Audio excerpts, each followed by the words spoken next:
So I'll try to explain. Maybe I'll try to explain the motivation behind it, coming from like the container work, and then I can show a little example of how to use it. And so when when when I've implemented the container support, if you recall, last Wingly, I think I showed it. Then and every time you implement uh, basically a leaf resource in the Wing, uh, using Wing, then you have this dispatching between the local implementation and the cloud implementation, which which is part of the architecture of Wing, right? Like, is this ability to basically say, in a certain point of the resource graph, I can make a different choice in terms of like how this thing is implemented. And this is how Wing implements the multi-platform support, right? So when you're using a cloud bucket and you're running on a simulator, it'll use a local file system for you. And when you're running on AWS, it'll use S3, and when you're running on Azure, it'll use Azure storage.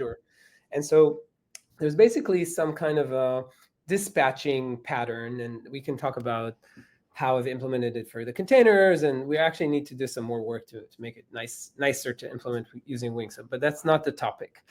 The topic is that when you are implementing these local resources, then you need. I actually wanted to implement these local resources in using Wing, and it's interesting because the resources that we have in the SDK are currently implemented mostly in TypeScript, and TypeScript is a different language, and so it has like some capabilities that the Wing programming model works a little differently in that sense. And so being able to actually implement these local resources using Wing requires some tools that didn't exist for the language. And I'll explain. I'll give you an example, and I'll show you what I mean by that, and I hope that it'll make more sense. It's a bit of I guess, like an advanced topic, I guess, because most people are not. Hopefully, most people won't need to implement resources, right? Like, as I said, resources are the foundation, and so when you're building on Wing, usually you would want to build on top of that foundation, and so you'll have all these implementations already in place, and you can just like enjoy and not care at all about how this is implemented locally. But especially for early adopters and early projects, and as the ecosystem evolves, there are going to be a lot of people who are implementing resources, and so these tools are for them. They're like tools for people who want to implement resources. And so let's take a simple example, of a resource. Let's do a resource that represents a temporary file. And again, I'm just talking about the simulator implementation, right? Like, that doesn't apply to the cloud. Maybe we can think about the cloud implementation of what that means for the cloud, but it doesn't. A class in Wing doesn't have to represent something on the cloud, right? Like, it could represent anything. And so for our example, let's make a class that represents a temporary file. Okay, Cool. so we'll call it temp file. And let's say the initializer would get like a prefix. That's a common API for temporary files. And so basically now when I do temp file, I can say temp file prefix foo or whatever, no prefix at all.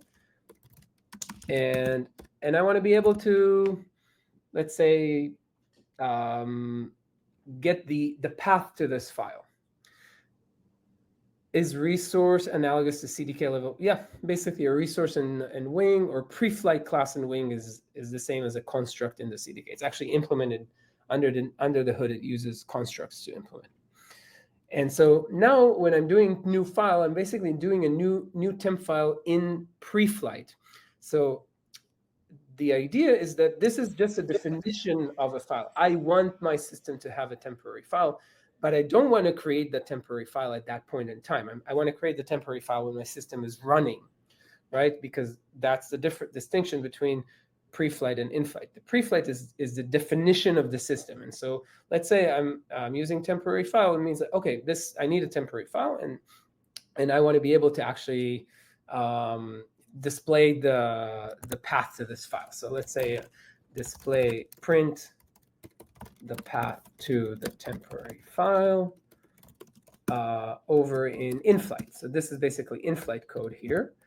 And I want to be able to do something like this dot path, okay? And so let's do path here. And now I need to assign something to this path here, but I can't really assign anything to this path because, again, this is just the definition of the fact that I'm going to need a temporary file. I'm going to create the file only when the system is started. And so the way you implement this in the simulator is we have this very general purpose resource called cloud.service. And cloud.service is, in a way, the simplest building block of the cloud, in a way, is something that starts when the system is starting and stops when the system is stopping. In a way, it's kind of like a VM, if you think about it. If you think about the cloud as a computing platform, the lowest level building block of the cloud is a VM. It's basically something that you start and it does something, and then when the system is shut down, you're stopping it. And so in a way, cloud.service represents this really low level building block. And so we can use that building block to implement behavior that happens when the system is initialized and behavior that happens when the system is shut down. Right? Like that's the contract of a service right now. And so when we were doing this, let's do cloud.service. And I think we talked about it in one of the other Winglangs. Basically, cloud.service accepts an in-flight closure that is executed when the system is initialized. It's an asynchronous closure. So it basically executes when the system is initialized. When it's finished, it means that this service has been fully initialized.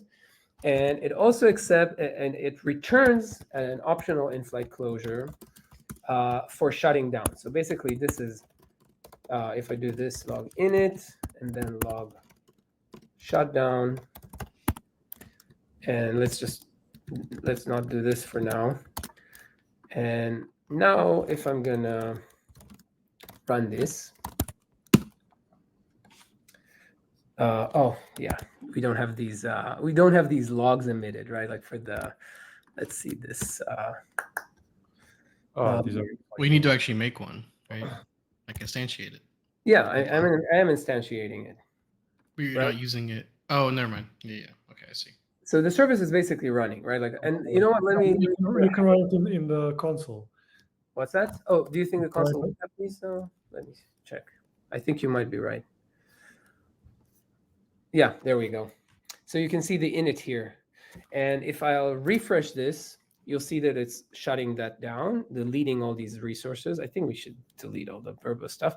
And then it's initializing it again, right? Like every time I save my code, the console restarts my application. It shuts down everything and restarts everything. It also happens here. It's just that we don't see the logs, right? Like it's actually happening when I'm running when I'm running Wing tests. So it basically initializes the system, it shuts it down. It proves your point that it actually runs when the system is up and. I can. One thing that I've been doing sometimes is, you can actually do something like this. Temp blah running, and then if you can do this,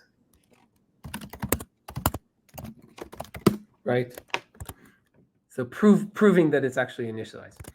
But again, that's not the point here. Is that what I want here to create the temporary file, right? Like that's basically when the system is initialized. Okay, let's create the temporary file. And so I'm going to use this new make dtemp function that we have, and as part of the FS module. I don't know if people have seen this, or I think you talked about it last time, right? But it's a really nice set of file system operations. And so we can just create like a temporary directory. We can use the prefix here, and this would be the path, right? Now, there's a problem here, right? Because this path is something that I only know when my system is starting.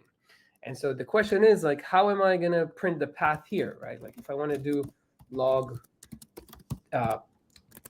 temp.path, path needs to be something that I can access from the in-flight. So one way to do it is basically to say I can only access it from in-flight scope.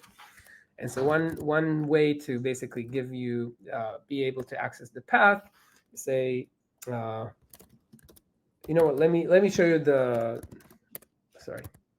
Let me show you what I wanted to show you, and then we can evolve the example. Actually, it's a good. Never mind. Yeah, go ahead. Go ahead. No, I think it is like showing, like continuing your train of thought. I mean, having an in-flight Method. method that. Okay, so let's call it get path, and it's going to be an in-flight method. And now I need to be able to actually access this information on at in-flight, right? Like this service. Think about it in the architectural terms, right? Like I have this service here that's starting. It's creating this temporary file, and it has a path. It has this string. This string needs to be accessed from within this in-flight method. And this in-flight method is running somewhere else, right? Like this, when I'm running a test here, maybe the test is confusing a little bit, but if this is a cloud function, when I'm running this here, I want to be able to basically access, let's make it public. I want to be able to access this here, right? And so architecturally, what's going on is that this is a separate process. This is a separate machine. And so this separate machine needs to be able to somehow know the string, right? Like so there are two different, it's a distributed system, and we have one part of the system that has the state that needs to be communicated over to the other part of the system. And I think that the even finer point is, the cloud function that's external to the temp file class, that's a different machine, but also the get path in-flight function is also a different machine and is external to the service that is running. You can't have a shared state between, you can't just save something between. Get path is running inside the cloud function. So get path is code that runs inside the, let's say, Lambda function or a cloud function. And this cloud.service thing is, let's say, a VM or a container. And so now this container created a temporary file. Great. Glad for you that you created a temporary file. And I want the client of that service to be able to access this information. And so one way to do it is use something like a bucket, right? Like so, the distributed system solution for something like that is say, okay, I have some shared persistent state that I can communicate across these two services. I can use a bucket. I can use a Redis instance. And the way to think about sometimes to think about why these challenges exist in distributed systems is think about scale. If this thing needed to scale dramatically, then suddenly it would make sense, right? Like if we had thousands of instances of a function needs to access this information, then suddenly this one service or maybe one VM won't be able to actually serve all this traffic. But if it would store it into a bucket, then suddenly all this information is flowing really easily because I'm able to actually scale much better using this tool called a bucket. And so this is... Sorry? I hope I'm not going to confuse people watching, but I guess maybe some people watch us probably say to themselves, but wait, why can't they just add like a class member and we can just put the path in the member and the get path method will read that member, and that's the part about the distributed system. There is no place for this member to exist unless we explicitly say, oh, this is inside a bucket or this is in some Redis, because there is no shared memory for all the different methods that run as part of this class, as you would get if it was different threads but on the same machine. Yeah, it's very similar to like when you need to synchronize state across multiple threads. Sometimes when it's immutable and it's easy, you can easily do it by just reading a memory. But if you really want to synchronize state that changes, then you have to synchronize. You have to actually have discipline around how to access this thing. So Wing, in a way, is trying to help with that. Actually, it's not helping a lot because we do have this concept of in-flight fields, which are not what you're looking for. Yeah. And so people have been tripping off of that, right? I don't know, Mark, if you saw some of those conversations. Yeah, I did. can Yeah, get it's why. really obviously like it's like when you write it, it seems to make sense, and then you're like, oh well, yeah, It doesn't okay, I make sense. guess. It doesn't really Which make is really like makes you feel bad when you do something that seems to make sense, and then Yeah. you realize it later. It's a kind of awful experience. It's a design flaw that we have right now in the language, and we need to think of solutions, because there is a use case for these in-flight fields, which is local state on the client side, right? Like if I actually want to store cache on the client side across client calls, that it makes sense to actually have some kind of a storage that you can access, but it's not the same as what we are looking for right now. They may seem to make more sense for in-flight classes, which is what you said, but like just to like a class that is only in flight, like not a mixture. Yeah, that lives inside an in-flight isolations boundary. Yeah. And so that's why I created this sim.State resource. You can use buckets, client keyword perhaps. Interesting. Chris is designing live designing. And so we could actually use a bucket in this case. And I don't mind trying that out if you want to play with this. So let's call it state cloud.bucket. So we can create a bucket here. And then we can do this toja equals cloud.bucket. And then what we could do here is basically do this dot state dot put, hey, bug. What? This, oh. Well, wait, is that a compiler bug or is that a VS Code bug? Does it let you do that in the compiler? See, it's because it's private. Mm-hmm. Interesting, huh?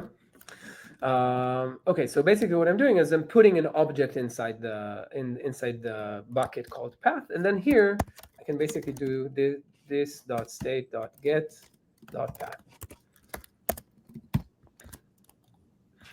and we can see the implementation here is basically we've got this little bucket, and the service is basically putting the file in a bucket, and this one's getting the file in the bucket. And so if I run this now, let's open the logs. Clear. This is not convenient as it should be, I think.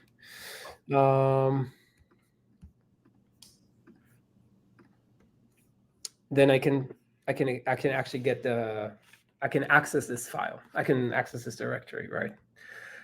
So this is working in flight, but there is a more advanced use case, and the more advanced use case is, let's say I want to be able to actually reference this file path in pre-flight. Okay, let me give you an example. Let's say we have another type called text file, and then it takes a path and body. Okay, so this class basically, when the system is starting, it's going to write this content into a certain path. Okay, so I'm gonna do the service thing again, and it's gonna be pretty straightforward, right? It's gonna be basically write file, path, body. Now let's say I want to create a text file and put it under the temporary directory. It's actually a temporary directory, right? Temp dir. Renames.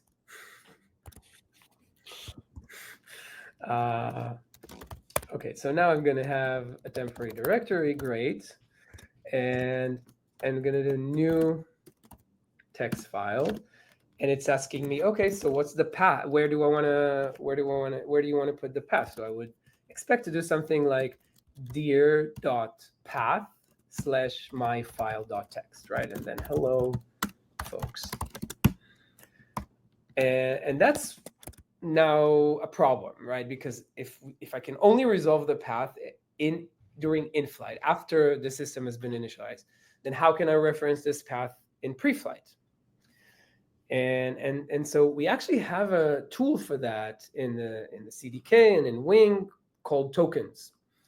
And that's what tokens are for, right? Like basically those are promises to a value, right? Like those are going to be substituted with the value when the system is initialized or deployed, right? If you're going to the cloud through Terraform or through CloudFormation, there's this whole concept of like token substitution, right? Like I say, I want the bucket ARN here. And so you say basically, curly braces bucket.arn, and then Terraform would take care, or CloudFormation would take care of, first of all, creating this implicit dependency, right? Because it means that I need to deploy the bucket before I'm actually able to access its ARN. So it says, okay, there's a dependency between those two things.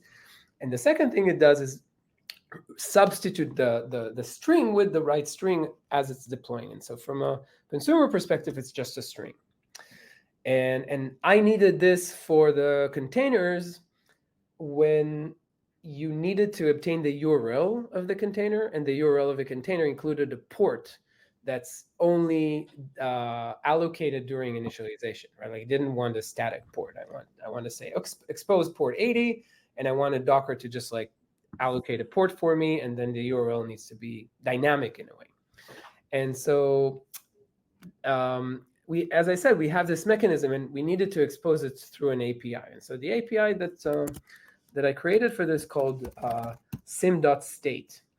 And so sim.State can also replace the bucket in this case. Again, as long as I know that I'm running within the simulator, I can make assumptions around the simulator. And so sim.State is a good tool. I can just basically say sim.State here, and I can say this sim.State here. And the API is basically set and get. So I can do set here, and I can get sim.State.get. I think that it returns a JSON, so it's as str. And so basically, the first thing that I did is, I haven't solved this problem yet, but we can check that this is working still.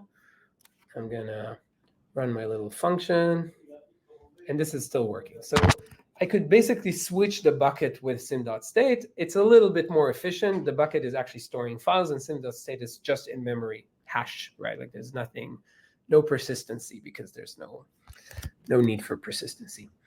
Now, the other thing that sim.State has is this API called token. And what token does is basically returns a token that represents this key after the system is initialized. So in this case, what I can do is I can do pub path, right?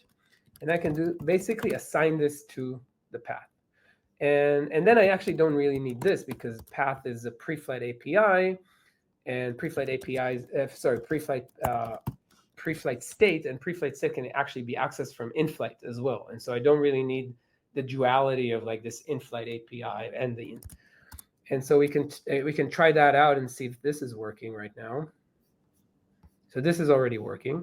So now you can see that I have like this this thing is resolved. It looks almost obvious, but if I actually log this here,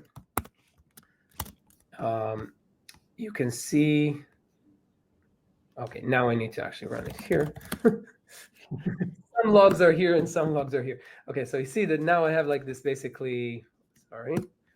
You can see I have this token here. So this is not this is a promise to get the path of this resource. And now let's see if this is actually working with my text file, right? Like that's going to be interesting. I haven't tried it. Resource, after 10 attempts. Let me think about it for a second. Let's do this. This is going to be the temp here. I think there's some text file.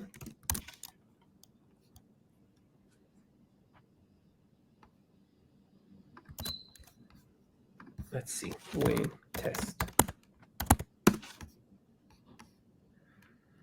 Yeah, it cannot after text file after 10 attempts. So this is basically creating the dependency between the path and the text file in the temp dir, which makes sense, right? Because it needs to set the state.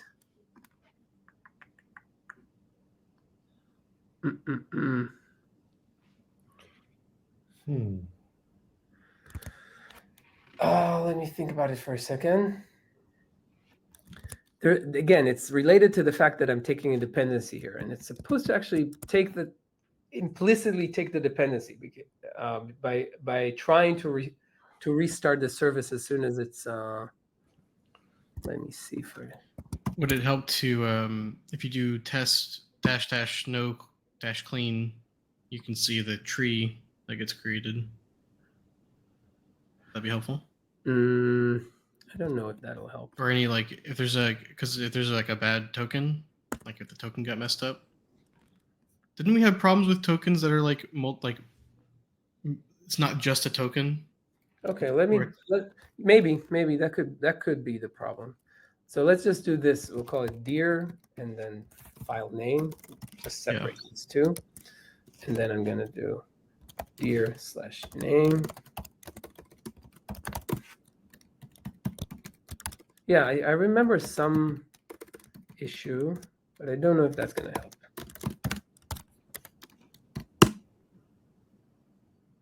Yay! Worked. Way to go, Mark. Let's see that it's actually created the file. Okay, cool. So now I have like my little cloud function, and this is where this is the directory, right? Yeah. Cool. Thanks for saving the demo, Mark. I'm curious that. I'm sorry. Do we have an issue for it? Actually, there is for the token. It's actually a pretty big issue because it applies to any time you because Terraform already has the token thing. So anytime you try to use tokens, I think we have the same problem with how we're storing it for accessing an API's URL or something, and concatenating it with something is a problem. Yeah. Our ability to identify tokens within other strings is basically. I'm curious if you want to talk about the fact that it's sim.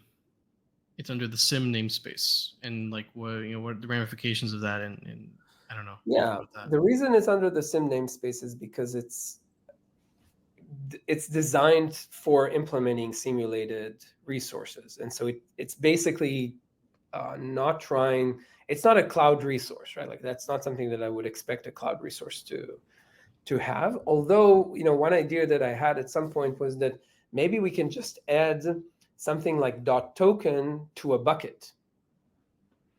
And so you can basically say bucket.token and the name of the key, and you'll get a token that represents the content of the bucket, the content of the object after the bucket is created. Yeah, but don't ask hard questions. How was it supposed to work with string interpolation? I mean, it's like any string interpolation. It's like a templating language. Like right now, we expect the token to be the entire string, right? That's a solvable problem. Just look for the interpolations in the string and interpolate them. It's not a thing we're doing. I'm curious if how much I know I've seen the conversation, but regarding tokens and whether or not it would be a language concept rather than an API.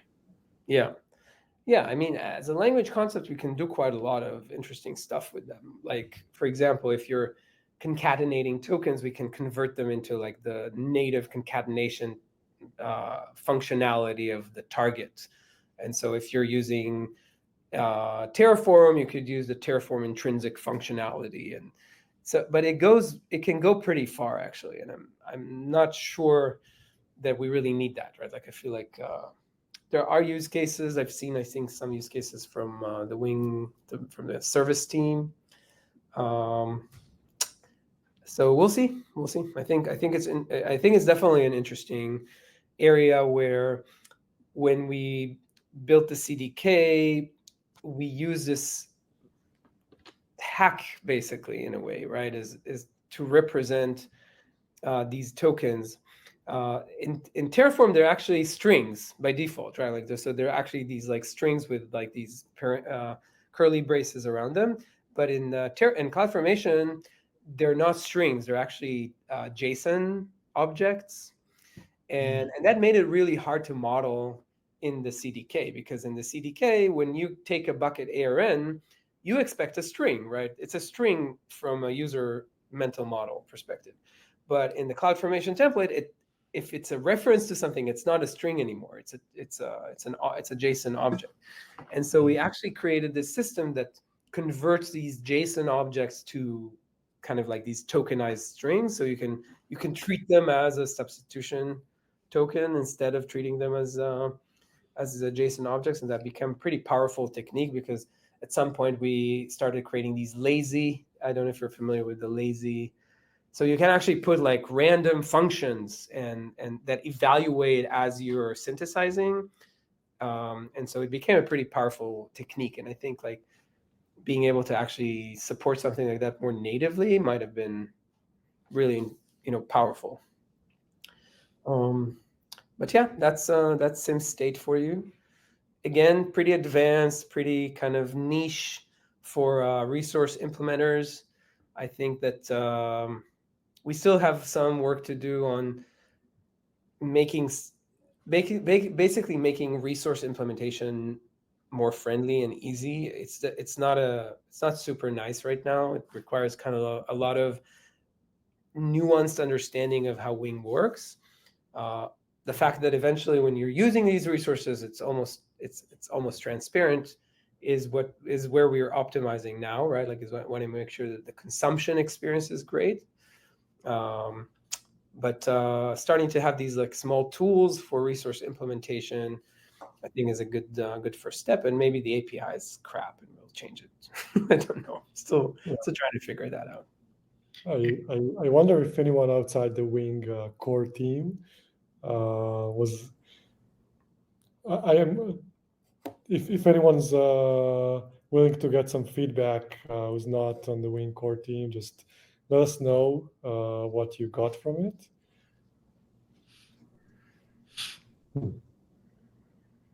Mapping procedure to resource and Wing. Yeah, it's basically the reverse mapping in the sense of what we're doing with the SDK, right? Like the SDK is, and it's not always a one-to-one mapping. If you look at the cloud.counter resource in Wing, it maps to a DynamoDB table, but that's not really a DynamoDB table. It's a counter. And so it's not necessarily the natural direction is to map from Wing down and not from AWS up in a way.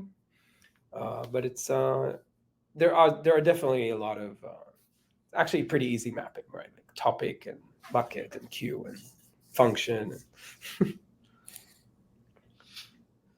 Cool. I hope it made some sense. I know it's a bit of a brain. It's a bit of a brain. I don't know, expander a little bit. This thing. And I think that there is something not just for resource implementers. I mean, the inability or the sensitivity that one needs to have when dealing with the in-flight state. That's something that I think also you should be aware of in consumption. Yeah, I think in-flight state is something we just need to fix the language. I think like something about the way it's currently expressed in the language is sending the wrong signal. Yeah. And so I think like that should be the focus, right? Like making sure that we have a better ergonomics.